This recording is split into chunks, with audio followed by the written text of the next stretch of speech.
नमस्कार मित्रो, आज आपण प्रायोरिटी सेक्टर लेंडिंग या रिझर्व्ह बँक ऑफ इंडियाच्या अग्रक्रम क्षेत्राविषयीच्या कर्ज पुरवठ्याच्या योजनेविषयीची माहिती घेणार आहोत. भारतीय अर्थव्यवस्थेमधील काही महत्त्वाच्या अग्रक्रम क्षेत्रांच्या आर्थिक विकासाच्या दृष्टिकोनातून बँकिंग संस्थांनी मोठ्या प्रमाणात कर्ज पुरवठा करावा व त्यांच्या आर्थिक विकासामध्ये वित्तीय मदतीच्या माध्यमातून हातभार लावावा, याकरिता रिझर्व्ह बँक ऑफ इंडियाने ही विशिष्ट प्रकारची स्कीम या देशातील scheduled banks, regional rural bank व अलीकडील कालावधीमध्ये नव्याने सुरू झालेल्या स्मॉल फायनान्स बँकांच्यासाठी लागू केलेली आहे. तर आज आपण या योजनेविषयीची इत्थंभूत माहिती आज घेणार आहोत. या योजनेची संकल्पना जर आपण पाहिली तर आपणास या ठिकाणी दिसून येईल, प्रायोरिटी सेक्टर लेंडिंग म्हणजे एक विशिष्ट प्रकारचे रिझर्व्ह बँक ऑफ इंडियाने तयार केलेले नॉर्म्स आहेत. हे नॉर्म्स प्रामुख्याने या देशातील शेड्यूल्ड बँक, त्याचबरोबर रिजनल रूरल बँक आणि स्मॉल फायनान्स बँकांच्यासाठी आहेत. हे नॉर्म्स प्रामुख्याने या बँकांच्याकडून केल्या जाणाऱ्या कर्ज पुरवठ्यामधील विशिष्ट हिस्सा हा विशिष्ट क्षेत्रांना कर्ज पुरवठा म्हणून करण्याबाबतचे आहेत, की ज्याला डेसिग्नेटेड सेक्टर्स किंवा designated segment of the society असं आपण म्हणू शकतो, की ज्यांना प्रायोरिटी बेसिसवरती या बँकांनी कर्ज पुरवठा करणे अपेक्षित असते. थोडक्यात रिझर्व्ह बँक ऑफ इंडिया आणि भारत सरकारने निर्धारित केलेल्या अग्रक्रम क्षेत्रात प्रायोरिटीने कर्ज पुरवठा करण्याबाबत रिझर्व्ह बँक ऑफ इंडियाने जी नियमावली केलेली आहे त्याला आपण प्रायोरिटी सेक्टर लेंडिंग नॉर्म्स असे आपण म्हणत असतो. याचा थोडक्यात इतिहास जर आपण पाहिला तर या देशातील काही महत्त्वाच्या क्षेत्राच्या विकासाकरिता नॅशनल क्रेडिट काउन्सिल 1968 मध्ये स्थापन करण्यात आले आणि या काउन्सिलने या देशातील बँकांचा कर्ज पुरवठा हा विशिष्ट क्षेत्रासाठी झाला पाहिजे याविषयीची आग्रही भूमिका मांडली.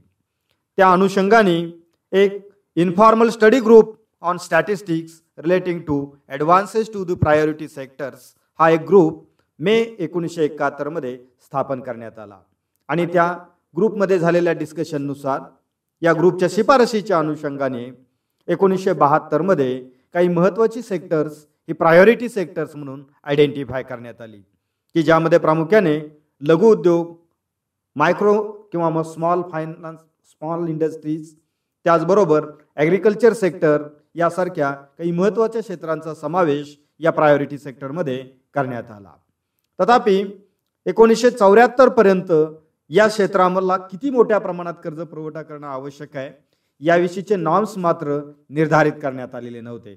मात्र त्यानंतरच्या कालावधीमध्ये यावरती विचारविनिमय करण्यात आला आणि या देशातील शेड्यूल्ड कमर्शियल बँकांना प्रायोरिटी सेक्टरसाठीचे काही टार्गेट्स देण्यात आले. मार्च 1979 मध्ये प्रायोरिटी सेक्टरला कर्ज पुरवठा करण्यासाठीचे टार्गेट हे 33.33% इतके निर्धारित करून देण्यात आले. म्हणजेच या बँकांच्याकडील net adjustment loans and advances जे आहेत किंवा सर्वसाधारणपणे आउटस्टँडिंग लोन्स जे आहेत की त्याच्या 33.33% रक्कम की त्यांनी प्रायोरिटी सेक्टरमधील वेगवेगळ्या उद्योग, व्यवसाय व इंडिव्हिज्युअल पर्सनना त्यापैकी कर्ज पुरवठा करणं अपेक्षित मानण्यात आलं. त्यानंतर मार्च 1985 मध्ये हा नॉर्म 40% त्या ठिकाणी आणण्यात आला. त्याचबरोबर ऑगस्ट 2011 मध्ये MV नय्यर कमिटी ही स्थापन करण्यात आली आणि या कमिटीने काही महत्त्वाच्या शिफारशी केल्या आणि त्यानुसार रिवाइज्ड गाईडलाईन ह्या 20 जुलै 2012 मध्ये जारी करण्यात आल्या. त्यानुसार या प्रायोरिटी सेक्टरमध्ये काही नवीन क्षेत्रांचा देखील समावेश करण्यात आला. त्याचबरोबर इंटरनल वर्किंग ग्रुप हा देखील रिझर्व्ह बँक ऑफ इंडियाने जुलै 2014 मध्ये हा स्थापन केला. या विविध प्रकारच्या वर्किंग ग्रुप असतील, वेगवेगळ्या कमिटीज असतील, या कमिटीच्या शिफारशीच्या अनुषंगाने या देशातील बँकिंग संस्थांच्यासाठीचे प्रायोरिटी सेक्टर लेंडिंगचे टार्गेट्स व त्याचे क्लासिफिकेशन्स हे निर्धारित केलेले आहेत. सध्या 28 डिसेंबर 2018 मध्ये जारी केलेल्या गाईडलाईननुसार या देशातील प्रायोरिटी सेक्टर लेंडिंगची स्कीम ही राबवण्यात येते. तथापि सन 2019 मध्ये या देशातील स्मॉल फायनान्स बँका, त्याचबरोबर रिजनल रूरल बँकांच्यासाठी काही रिवाइज गाईडलाईन्स या रिझर्व्ह बँक ऑफ इंडियाने जारी केलेल्या आहेत. तर या वेगवेगळ्या हिस्टॉरिकल बॅकग्राऊंड यानंतर आपण या प्रायोरिटी सेक्टर लेंडिंगचे टार्गेट्स व त्याच्यामध्ये समाविष्ट असणारे वेगवेगळे सेक्टर्स पाहणार आहोत. विद्यार्थी मित्रो, प्रायोरिटी सेक्टरमध्ये सध्या ज्या क्षेत्रांचा समावेश केला जातो त्यामध्ये प्रामुख्याने ॲग्रिकल्चर व related activities, micro industries, small and medium enterprises, export credit, education, housing loan, social इन्फ्रास्ट्रक्चरसाठीची कर्ज पुरवठा, रिन्युएबल एनर्जीसाठीचा कर्ज पुरवठा, त्याचबरोबर weaker sections of the society या वेगवेगळ्या 8 घटकांचा समावेश प्रायोरिटी सेक्टरमध्ये हा करण्यात आलेला आहे. तथापि या देशात प्रायोरिटी सेक्टरचे नॉर्म्स किंवा त्याचे टार्गेट्स हे शेड्यूल्ड बँकांच्यासाठी वेगळे आहेत आणि RRB व स्मॉल फायनान्स बँकांच्यासाठी हे वेगळे आहेत. आणि त्यामुळे हे नॉर्म्स आणि हे टार्गेट्स आपण 2 वेगवेगळ्या स्लाइड्समध्ये मांडलेले आहेत. या स्लाइडमध्ये आपण शेड्यूल्ड कमर्शियल बँकांच्यासाठी जे प्रायोरिटी सेक्टर लेंडिंगचे टार्गेट्स आहेत हे टार्गेट्स आपण त्यामध्ये पाहणार आहोत. यामध्ये देखील 2 प्रकारची विभागणी आपणास त्या ठिकाणी दिसून येईल. की या तक्त्यामध्ये जर आपण पाहिलं तर या पहिल्या कॉलममध्ये वेगवेगळ्या कॅटेगरीज आहेत. दुसऱ्या कॉलममध्ये या देशातील सर्व डोमेस्टिक कमर्शियल बँक की ज्यामध्ये पब्लिक सेक्टर बँक्स व प्रायव्हेट सेक्टर बँकांचा समावेश होतो. त्याचबरोबर या देशामध्ये ज्या विदेशी बँक आहेत म्हणजेच फॉरेन बँक्स आहेत आणि ज्यांच्या 20 किंवा 20 पेक्षा अधिक शाखा भारतामध्ये कार्यरत आहेत अशा बँकांच्यासाठी नॉर्म्स वेगळे आहेत.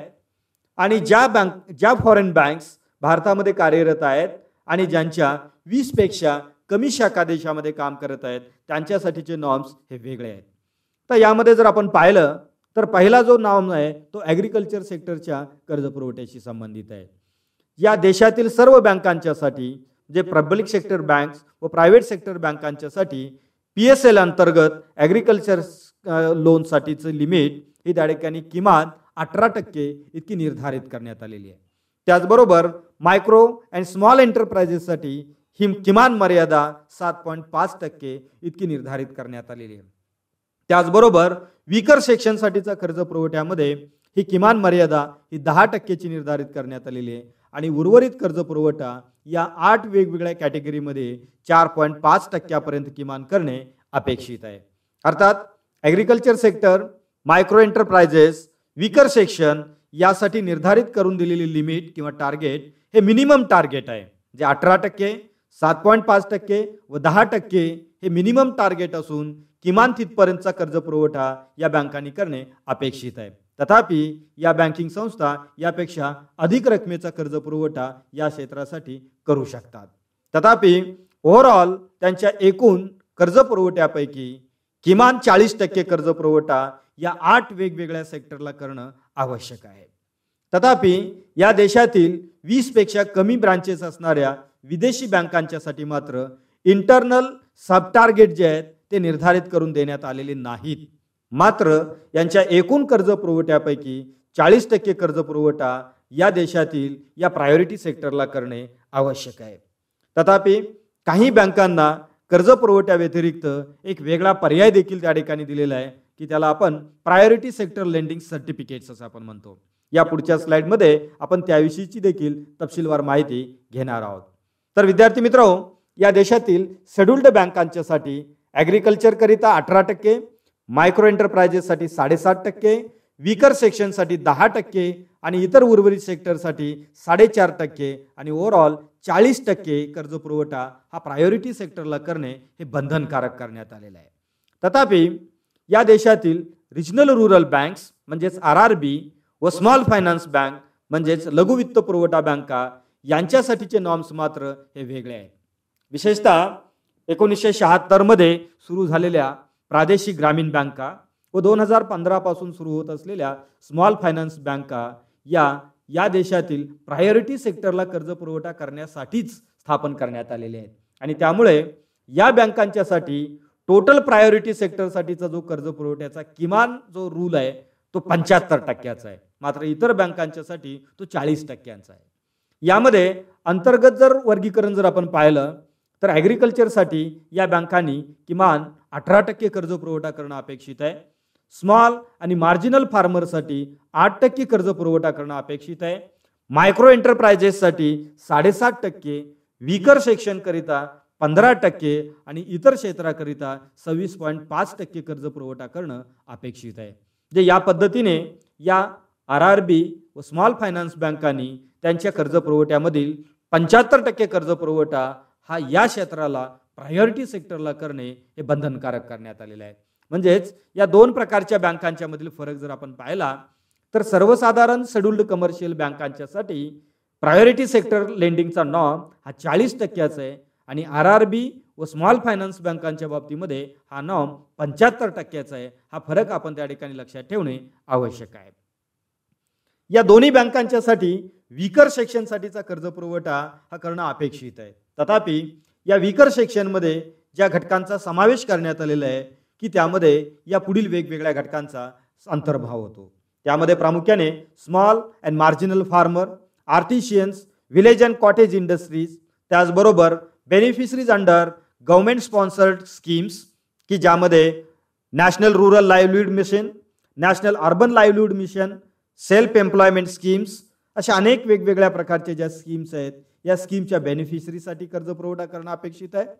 Scheduled caste and scheduled tribe, SC आणि ST कम्युनिटीमधील लाभार्थ्यांसाठी कर्ज पुरवठा करणं अपेक्षित आहे. त्याचबरोबर ज्यांच्यासाठी डिफरन्शियल रेट ऑफ इंटरेस्टची स्कीम लावली जात असते अशा वेगवेगळ्या लाभार्थ्यांसाठी कर्ज पुरवठा करणं अपेक्षित आहे. त्याचबरोबर सेल्फ हेल्प ग्रुप्स, त्याचबरोबर डिस्ट्रेस्ड फार्मर्स की ज्यांच्याकडे कर्जबाजारीपणामुळे मोठ्या समस्या निर्माण झालेल्या आहेत अशा शेतकऱ्यांना त्यामध्ये कर्ज पुरवठा करणं अपेक्षित आहे. त्याचबरोबर काही पर्सनल लोन्स असतील, फार्मरची लोन्स असतील की जे प्रायव्हेट मनी लेंडर्स किंवा नॉन इन्स्टिट्यूशनल लेंडरकडून घेतलेले आहेत अशा व्यक्तींना कर्ज पुरवठा करणं अपेक्षित आहे. त्याचबरोबर महिलांच्यासाठीचा कर्ज पुरवठा यामध्ये अपेक्षित आहे. पर्सन्स विथ डिसॅबिलिटी, जे फिजिकली डिसेबल्ड पर्सन्स आहेत अशा पर्सनसाठी कर्ज पुरवठा करणं यामध्ये अपेक्षित आहे. त्याचबरोबर प्रधानमंत्री जनधन योजनेच्या अंतर्गत असणारे वेगवेगळ्या प्रकारचे लाभार्थी की ज्यांना ओव्हरड्राफ्टची फॅसिलिटी दिली जात असते अशा लाभार्थ्यांना केला जाणारा कर्ज पुरवठा, मायनॉरिटी कम्युनिटीमधील लाभार्थी या सर्व घटकांचा समावेश या वीकर सेक्शनमध्ये हा केला जात असतो. म्हणजेच ॲग्रिकल्चर असेल, एज्युकेशन असेल, एक्सपोर्ट क्रेडिट असेल, SMEचा कर्ज पुरवठा असेल यासारख्या वेगवेगळ्या कर्ज पुरवठ्याबरोबरच या वेगवेगळ्या वीकर सेक्शनचाही समावेश हा प्रायोरिटी सेक्टर लेंडिंगमध्ये हा केला जात असतो. म्हणजेच या देशातील या scheduled commercial banks, regional rural banks व स्मॉल फायनान्स बँकांनी याही सेक्टरला PSL अंतर्गतचा कर्ज पुरवठा करणे हे अपेक्षित आहे. त्याचबरोबर प्रामुख्याने यामध्ये ज्या घटकांचा समावेश आहे तो म्हणजे ॲग्रिकल्चर सेक्टर. ॲग्रिकल्चर सेक्टरमध्ये प्रामुख्याने फार्म क्रेडिट, ॲग्रिकल्चर इन्फ्रास्ट्रक्चरसाठीचा कर्ज पुरवठा की ज्यामध्ये शेतीसाठी आवश्यक असणाऱ्या वेगवेगळ्या प्रकारच्या पायाभूत सुविधा निर्माण करण्यासाठी या बँकांनी कर्ज पुरवठा करणे अपेक्षित आहे. त्याचबरोबर ॲग्रिकल्चर रिलेटेड असणाऱ्या वेगवेगळ्या ॲन्सिलरी ॲक्टिव्हिटीजला देखील कर्ज पुरवठा अपेक्षित आहे. त्याचबरोबर सोशल इन्फ्रास्ट्रक्चरमध्ये स्कूलची इमारत बांधण्यासाठी असेल, हेल्थकेअर फॅसिलिटीसाठी असेल, पिण्याच्या पाण्याच्या सुविधा असतील किंवा सॅनिटायझेशन फॅसिलिटीज असतील यासाठी देखील कर्ज पुरवठा हा PSL अंतर्गत ग्राह्य धरण्यात येतो. त्याचबरोबर अलीकडील कालावधीमध्ये रिन्युएबल एनर्जीचं प्रमाण हे वाढवण्याच्या दृष्टिकोनातून शासनाचा सातत्याने प्रयत्न आहे. तर यामध्ये सोलर पॉवर, बायोमास, त्याचबरोबर वाईंड मिल्स, त्याचबरोबर मायक्रो हायड्रो इलेक्ट्रिसिटी प्लांट्स, त्याचबरोबर non conventional energy sources, street lighting systems, village electrification यासारख्या स्कीमसाठी देखील या स्कीमच्या अंतर्गत कर्ज पुरवठा हा केला जात असतो. त्याचबरोबर या PSL स्कीमच्या अंतर्गत आणखीन एक महत्त्वाचा नवीन ऑप्शन जो ॲड करण्यात आलेला आहे तो म्हणजे प्रायोरिटी सेक्टर लेंडिंग सर्टिफिकेट्स की ज्याला आपण PSL सर्टिफिकेट्स असं देखील म्हणतो. या देशातील ज्या बँकांना आपल्या कर्ज पुरवठ्याचे टार्गेट हे पूर्ण करता येणं शक्य होत नाही अशा बँकांच्यासाठी रिझर्व्ह बँकेने प्रायोरिटी सेक्टर लेंडिंग सर्टिफिकेट हा एक महत्त्वाचा ऑप्शन खुला केलेला आहे. म्हणजेच एखाद्या बँकेस आपल्या एकूण कर्ज पुरवठ्यापैकी 40% कर्ज पुरवठा हा या प्रायोरिटी सेक्टरला करता आला नाही तर त्या बँकेने उर्वरित रक्कम ही प्रायोरिटी सेक्टर लेंडिंग सर्टिफिकेटमध्ये गुंतवणं आणि ती RBIला उपलब्ध करून देणे हे बंधनकारक करण्यात आलेलं आहे. आणि हा पैसा या देशातील पब्लिक सेक्टर बँकांना उपलब्ध करून देऊन तो प्रायोरिटी सेक्टरला लोन म्हणून डिस्ट्रीब्युशन करण्याची व्यवस्था रिझर्व्ह बँक ऑफ इंडियाकडून केली जात असते. या सर्टिफिकेट इंट्रोड्यूस करण्याचा आणखीन एक महत्त्वाचा उद्देश आहे, तो म्हणजे या देशामध्ये काम करत असणाऱ्या विविध प्रकारच्या खाजगी बँका, फॉरेन बँक्स या प्रायोरिटी सेक्टरला कर्ज पुरवठा करण्यामध्ये नाखुश असतात, परंतु की त्यांनी जरी डायरेक्ट कर्ज पुरवठा नाही केला तरी त्यांच्याकडील ही रक्कम प्रायोरिटी सेक्टर लेंडिंग सर्टिफिकेटच्या माध्यमातून रिझर्व्ह बँक ऑफ इंडियाकडे हे काढून घेण्याची व्यवस्था या PSL सर्टिफिकेटच्या अंतर्गत केलेली आहे. म्हणजे अशा प्रकारची ही एक अरेंजमेंट आहे की ज्या बँकांना आपला PSLचा शॉर्टफॉल भरून काढावायचा आहे त्यासाठी ही एक अरेंजमेंट असल्याचे आपणास दिसून येईल. तथापि PSL सर्टिफिकेट्स खरेदी करावयाची असल्यास त्याचे विशिष्ट रकमेचे लॉट्स निर्धारित करण्यात आलेले आहेत आणि त्याची सध्या मिनिमम लॉट साईज ही 25 लाख रुपयाची असते आणि त्याच्या पटीमध्ये हे प्रायोरिटी सेक्टर लेंडिंग सर्टिफिकेट्स हे खरेदी करता येऊ शकतात. ज्या बँकांना या प्रकारचे सर्टिफिकेट्स खरेदी करावयाचे आहेत त्यासाठी रिझर्व्ह बँक ऑफ इंडियाने कोर बँकिंग सोल्युशनच्या अंतर्गत ई-कुबेर नावाचे पोर्टल हे उपलब्ध करून दिलेले आहे. या बँका ई-कुबेर पोर्टलचा उपयोग करून प्रायोरिटी सेक्टर लेंडिंग सर्टिफिकेट्स हे खरेदी करू शकतात. तर विद्यार्थी मित्रो, की अशा प्रकारची या देशातील आर्थिक विकासाच्या दृष्टिकोनातून जी क्षेत्रे अग्रक्रमाची आहेत, प्रायोरिटीची सेक्टर्स आहेत, की त्यांना या देशातील बँकांनी अग्रक्रमाने कर्ज पुरवठा करावा यासाठी रिझर्व्ह बँक ऑफ इंडियाने प्रायोरिटी सेक्टर लेंडिंग स्कीम ही त्या ठिकाणी सुरू केलेली आहे. आवश्यकतेनुसार या देशातील प्रायोरिटी सेक्टरची लिस्टमध्ये वारंवार हे बदल होत असतात. आवश्यक असणाऱ्या नवीन क्षेत्राचा समावेश केला जात असतो आणि ज्या क्षेत्रांचा विकास हा अपेक्षेप्रमाणे झालेला आहे ती क्षेत्रे या प्रायोरिटीच्या लिस्टमधून कमी केली जात असतात. म्हणजेच परिस्थितीनुसार व आर्थिक विकासाच्या परिस्थितीनुसार त्यामध्ये वेळोवेळी विविध प्रकारचे बदल देखील रिझर्व्ह बँक ऑफ इंडिया ही भारत सरकारच्या सल्ल्याने हे करत असते. तर अशा प्रकारची या देशातील बँकांच्यासाठीची ही एक अत्यंत महत्त्वपूर्ण योजना आहे की जी आपणास या बँकिंग संस्थांच्या बाबतची ही महत्त्वाची योजना समजून घेणे आवश्यक आहे. मला वाटतं की या संपूर्ण विश्लेषणावरून की आपणास प्रायोरिटी सेक्टर लेंडिंग स्कीम म्हणजे काय, त्यामध्ये समाविष्ट असणारे वेगवेगळे घटक, त्याचबरोबर वेगवेगळ्या प्रकारच्या बँकांच्यासाठी या योजनेअंतर्गत देण्यात आलेले सीलिंग, त्याच्या अंतर्गत सब टार्गेट्स या सर्व बाबीविषयीची माहिती आपणास निश्चितपणे मिळालेली असेल. धन्यवाद.